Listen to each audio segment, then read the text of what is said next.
You ask Tiger to solve. This deals with linear equations with one unknown. The final result is y equals 5. Let's solve it step by step. Simplify the expression. Simplify the arithmetic. Group all y terms on the left side of the equation.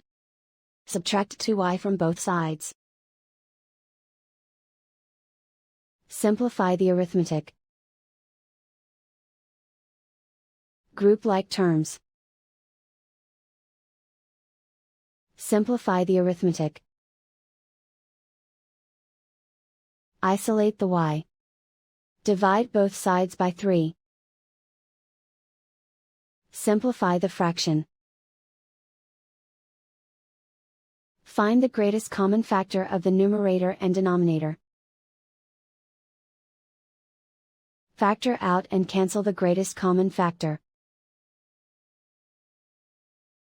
And so the final result is y equals 5.